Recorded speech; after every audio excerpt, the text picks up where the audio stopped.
Olá, está no ar o Jornal da Câmara. Comissão de Transportes e Habitação debate situação da Carris. Vereadores querem detalhes sobre o atendimento às pessoas em situação de rua na capital. Governo retira da priorização projeto de reforma da Previdência dos servidores. Confira essas e outras informações a partir de agora no Jornal da Câmara.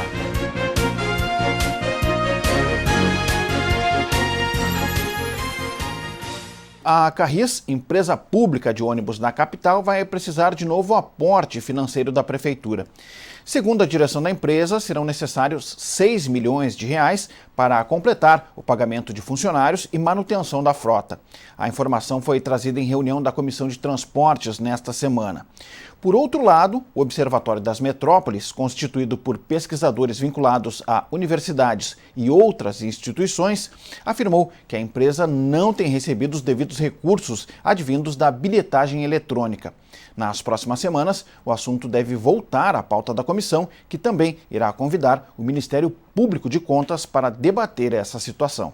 André Augustin, representante do Observatório das Metrópoles, afirmou que, conforme licitação do transporte público realizada em 2015, as receitas e rendimentos deveriam ser geridos pela Prefeitura e utilizadas para subsidiar o valor da tarifa de ônibus na cidade. Sobre a bilhetagem eletrônica, que deveria ser da Prefeitura e não é, está sendo gerida pela ATP de forma ilegal, foi feita uma auditoria, uma completa caixa preta, ninguém tinha acesso a isso, até que ano passado a Prefeitura fez uma auditoria.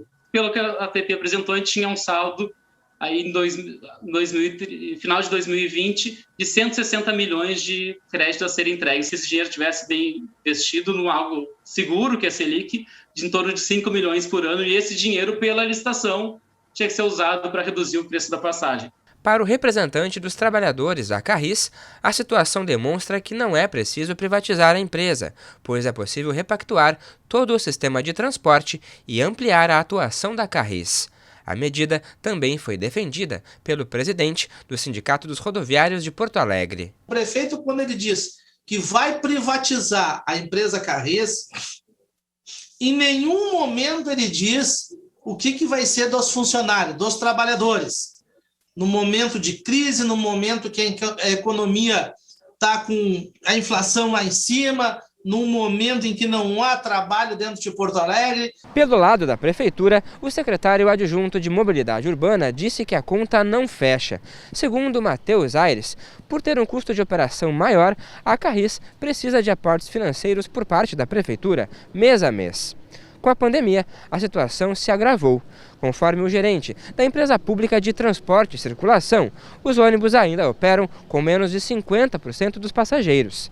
A EPTC afirmou que está trabalhando para reduzir o desequilíbrio no sistema. O sistema como um todo ele é um sistema bastante caro e isso gera uma tarifa alta. Então, quando cai esse passageiro, e a gente ficou com 20% do passageiro, né, rodando, faz com que o volume de recurso para cobrir o custeio desse sistema caia drasticamente. Então, com isso, teve toda uma necessidade de ajuste desde o início da pandemia e que a gente ainda está com diversas linhas ajustadas, buscando algum retorno. De acordo com o diretor-presidente da Carris, a companhia assumiu 19 linhas privadas por conta da pandemia. Só com essa frota, Maurício da Cunha disse que a empresa garantiu uma receita extraordinária de 25 milhões de reais. Apesar disso, o representante da companhia disse que a Carris vai voltar a precisar do aporte financeiro da Prefeitura. E agora, em junho, a Carris precisa de um novo aporte de 6 milhões. E precisará, a partir do segundo semestre, todos os meses, um aporte de 6 milhões. Bom, fora o resultado financeiro das empresas, das linhas que vieram das empresas privadas, nós entregando elas agora em 16 de junho, nós ficaremos com a receita apenas da bilhetagem. Aí tem uma diferença, porque a receita da bilhetagem é feita de acordo com a repartição do sistema. A Carris tem 22,44% do sistema. No pagamento das linhas, nós cobramos por quilômetro rodado. Então, o valor pago, o valor devido pela execução das 19 linhas é maior do que se fosse rodado no sistema. Isso explica por que as linhas são tão deficitárias no sistema, mas sendo pagas por quilômetro rodado não são. E aí a Carris consegue ter esse resultado financeiro positivo. Os parlamentares presentes na reunião se manifestaram. O vereador Roberto Robaina, do PSOL, destacou que um dos problemas da Carris é a má gestão. Depois de 30 anos sem licitação, foi feita uma. As famílias que antes controlavam o transporte sem nenhum tipo de controle público, elas tiveram mais dificuldade para seguir fazendo isso. Evidentemente que agora, numa situação de pandemia, é lógico que um sistema que já era disfuncional, porque qual era a disfuncionalidade do sistema? Tinha duas disfuncionalidades gravíssimas, tem ainda duas, mas a primeira era a má gestão e a corrupção. Para quem acompanhou a campanha, em muitas das gravações do nosso ex-colega Melo, ele dizia que jamais iria privatizar a Carris. Ele dizia que ia discutir com os trabalhadores, com a sociedade, o que era possível fazer se tivesse que tomar a tal atitude.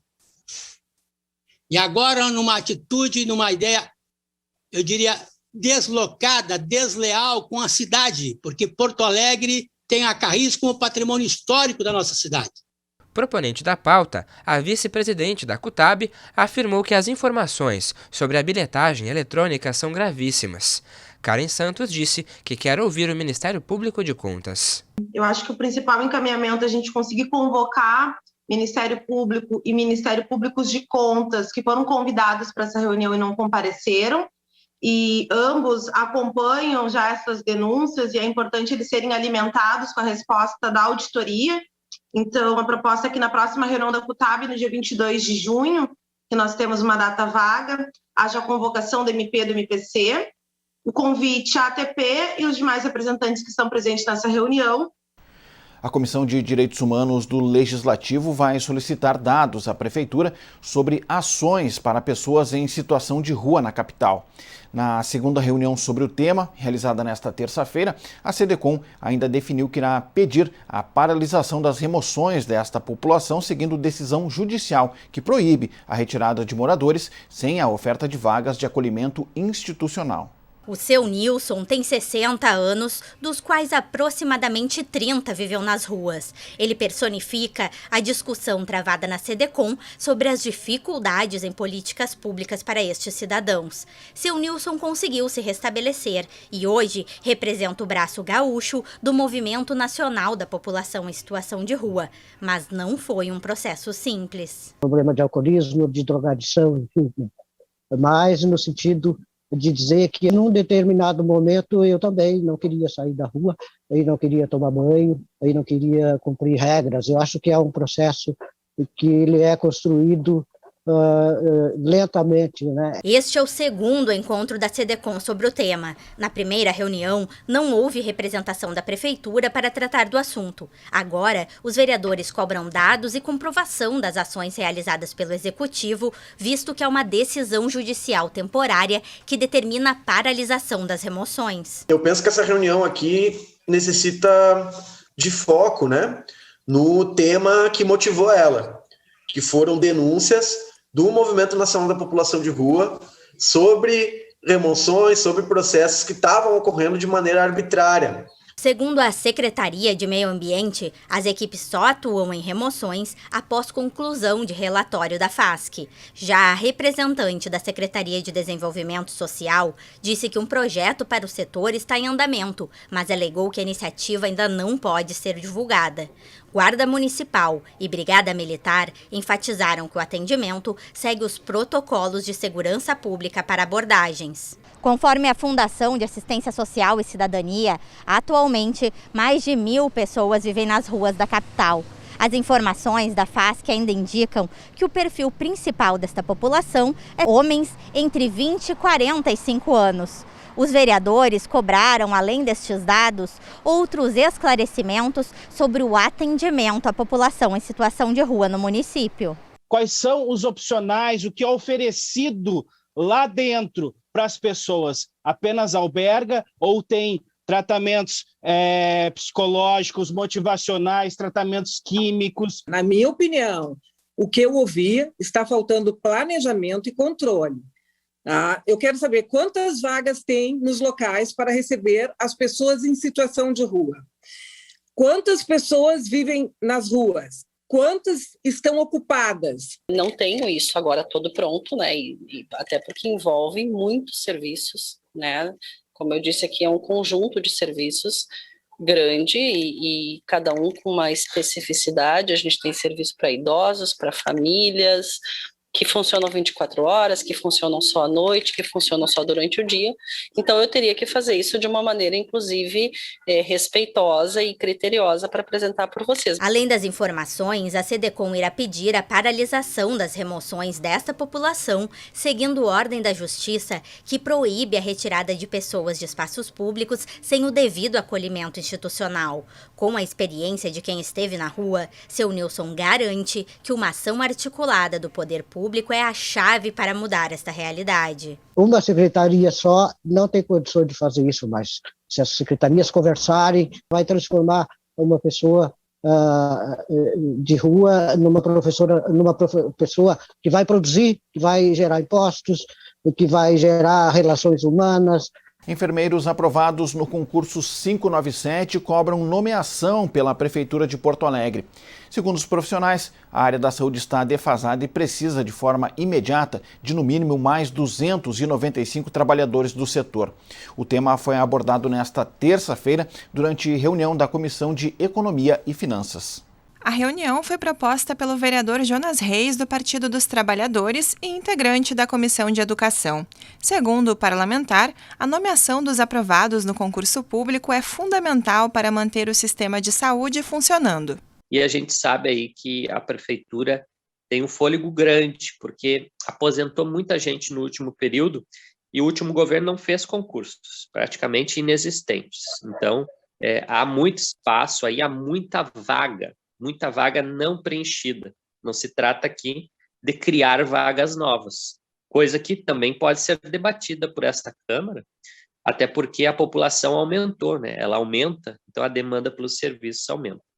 O concurso público 597, realizado em 2019, teve a aprovação de 619 candidatos, o que seria suficiente para suprir a falta de 295 trabalhadores do setor, conforme o levantamento da Comissão de Enfermeiros aprovados. Embora o concurso possa ser prorrogado por mais 2 anos, a categoria quer que os profissionais sejam chamados imediatamente. Na análise do Conselho Regional de Enfermagem, a falta de profissionais prejudica o atendimento à população de Porto Alegre. A Comissão dos Aprovados do Concurso Público 597 reclama que, diante de um momento difícil em função da pandemia, o fechamento do IMESF e consequente demissão de enfermeiros piorou o cenário. Representantes da categoria alegam que a saúde municipal está defasada. Essa contratação temporária, na fala de que foi quase 60 nomeados definitivos, mais os 28 temporários, dando um total de 80 servidores nomeados, dá uma falsa impressão de que está tudo resolvido, mas não está tudo resolvido. Esses temporários têm um contrato de 6 meses, podendo ser renovado por mais 6, mas não necessariamente vai ser renovado, né? É para a pandemia, enquanto durar a pandemia. Parlamentares que participaram do encontro e integram a CEFOR se manifestaram a favor dos aprovados no concurso e cobraram ações imediatas da Prefeitura. Nós temos vagas para enfermeiro, como foi dito, temos profissionais enfermeiros aprovados no concurso, temos a necessidade de mais enfermeiros, repito, temos a pandemia em curso. Então, eu estou aqui clamando para que a administração pública do município de Porto Alegre, com os cuidados que o momento requer, e inclusive com relação às finanças do município, que faça um cronograma mínimo, ao menos, de como serão, e basicamente, aproximadamente, quando seriam chamados esses profissionais. No dia 25/8, antes da pandemia, numa reunião do Corém, eles apresentavam aqui um déficit de 295 profissionais da enfermagem, 295 enfermeiros, um déficit de... e isso era no período anterior à pandemia. Eu fico imaginando na situação atual. Qual o déficit atual nessa área? Né? Eu sei que tem aí um esforço do executivo no sentido de acelerar as nomeações, mas que ainda é insuficiente. Representando o Executivo, o secretário de Administração e Patrimônio diz que a Prefeitura tem se esforçado para que as vagas sejam preenchidas, mesmo com orçamento limitado. André Barbosa ressalta que durante a pandemia, a saúde é prioridade. Segundo o titular da pasta, 70% das nomeações são para servidores da área. Então, em relação a este concurso, nós estamos tranquilos, a gente pode chamar mais gente, né? Já chamamos... neste ano, em torno de 60 enfermeiros e autorizamos agora a contratação de mais 28 temporários. Esses temporários entrarão naquela lista, né, serão chamados da lista de aprovados no concurso, para a gente adotar esse critério, né, eles adotando esse critério de aproveitar o concurso vigente, e aí vão chegar aí num número de 88, né? Também não é o ideal, mas é bem acima da média dos últimos anos, tá? A secretária adjunta de Saúde reforça que a Prefeitura quer acelerar as nomeações. Todas as ações já vêm sendo tomadas, a gente tem feito, né, os pedidos de nomeações, isso tem sido levado até a comissão de pessoal para que haja as nomeações, e também, em paralelo, a gente trabalha junto ao Ministério Público e ao Corém nessa mediação para que possa ser resolvida essa questão. Uma nova unidade de saúde deve ser construída na Vila Planalto. Os moradores reclamam da falta de atendimento no local. Representantes do Executivo e do Legislativo estiveram na Zona Norte da cidade nesta terça-feira e garantiram esforço conjunto para resolver as demandas encaminhadas pela comunidade. O presidente da Câmara, vereador Márcio Binzeli, e o secretário municipal de saúde, Mauro Esparta, estiveram na Vila Planalto, que fica na zona norte de Porto Alegre. O objetivo da visita foi verificar de perto a situação dos atendimentos da saúde na região e também avaliar alternativas para resolver as demandas da comunidade. Hoje a gente veio fazer uma visita aqui nessa unidade que acabou unificando o Passo das Pedras com o Planalto. E se impõe e se faz necessário o desdobramento, né? No que num primeiro momento se unificou aqui o atendimento, agora nós precisamos desmembrar de novo para dar atendimento à vazão pelo volume de pessoas que precisam ser atendidas aqui nessa região na área da saúde. Então a nossa meta e o nosso objetivo é poder angariar os recursos necessários para viabilizar a implementação desse novo espaço em favor da saúde da comunidade aqui da Vila Planalto. Até 2015, a comunidade tinha um posto exclusivo para os moradores da região.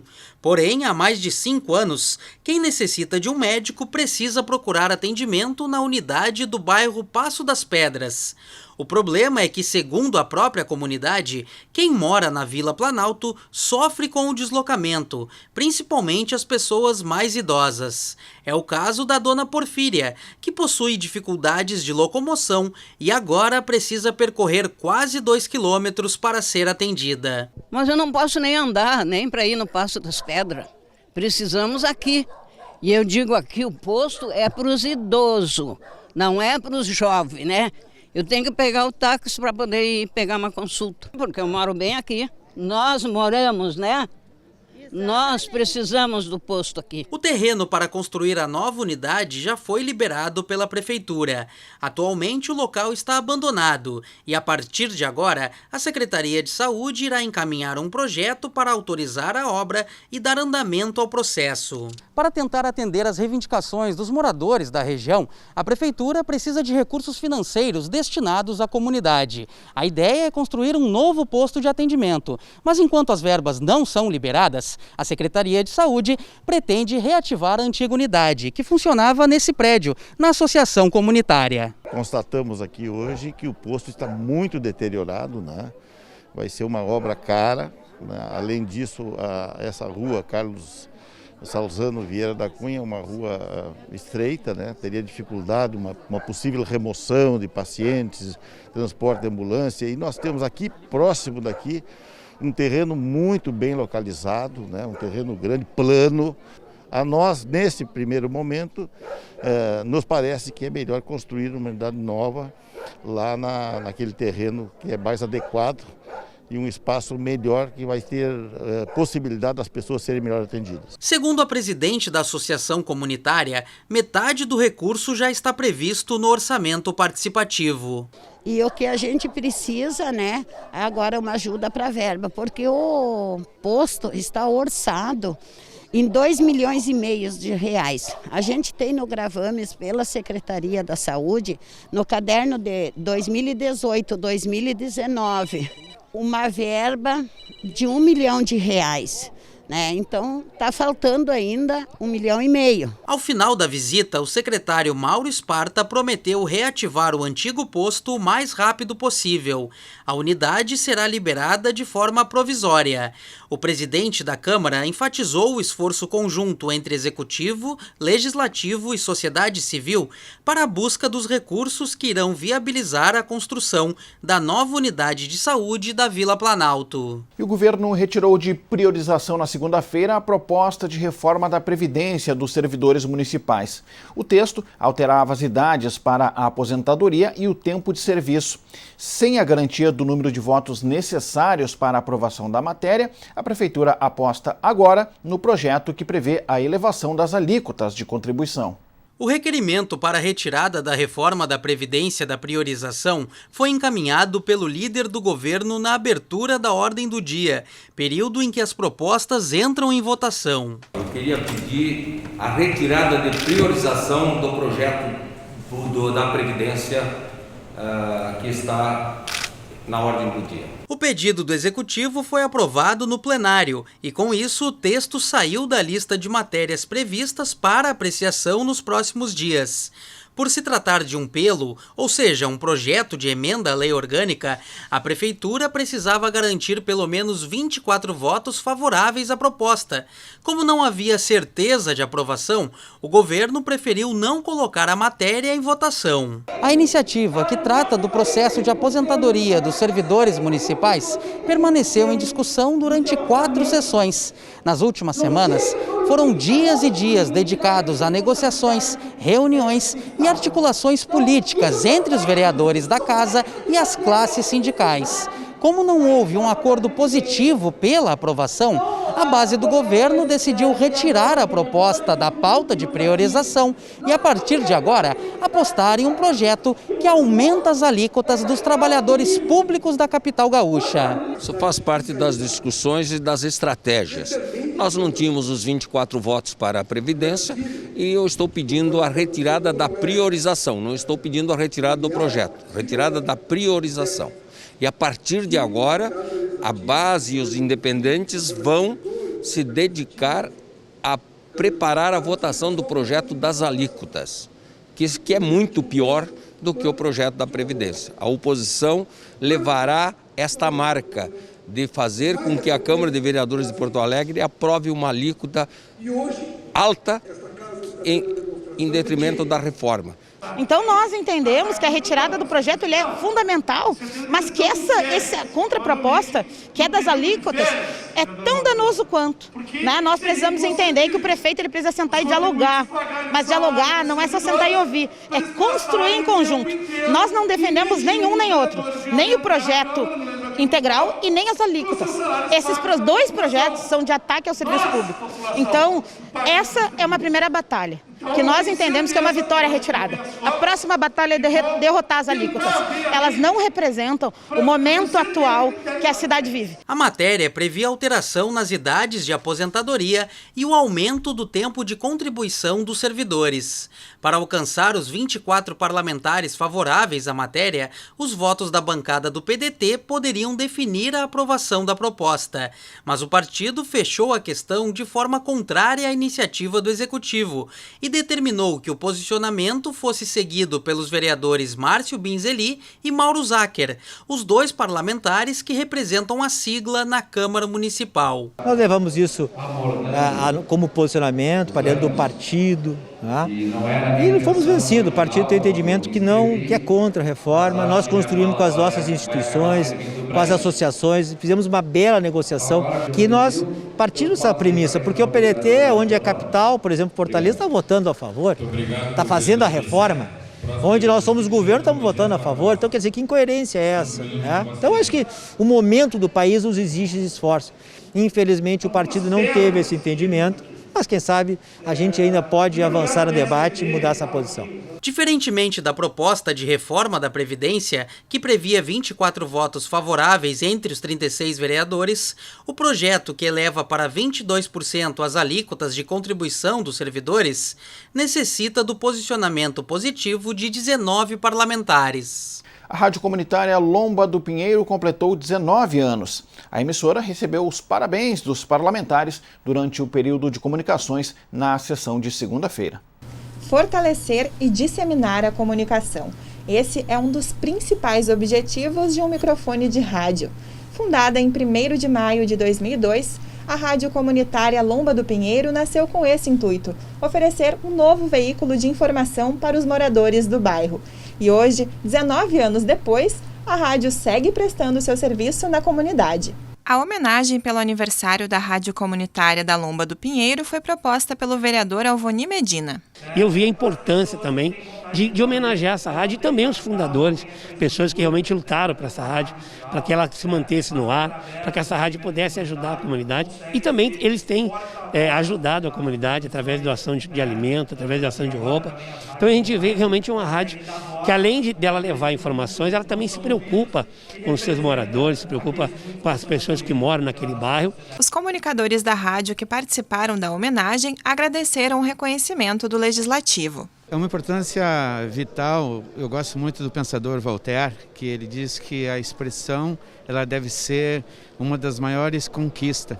E quando nós estamos ali trabalhando, não só na Lomba do Pinheiro, nós estamos também trabalhando no Vale do Paraiama, que nós temos ligações com outras rádios, e também através da web. E nós estamos levando uma comunicação diferenciada, onde nós nos preocupamos com aquilo que está acontecendo aonde se mora, e creio que as rádios comunitárias elas têm esse objetivo. O deputado estadual Capitão Macedo, proponente da Frente Parlamentar em Defesa das Rádios Comunitárias do Rio Grande do Sul, também participou da homenagem e saudou o trabalho realizado pela emissora na Lomba do Pinheiro. Olha, é muito importante a rádio comunitária, porque, na verdade, as rádios comerciais, ela já tem o nome, comércio. Já a comunitária, aquela rádio lá da fronteira, próxima de outra rádio lá do Planalto, o que elas fazem?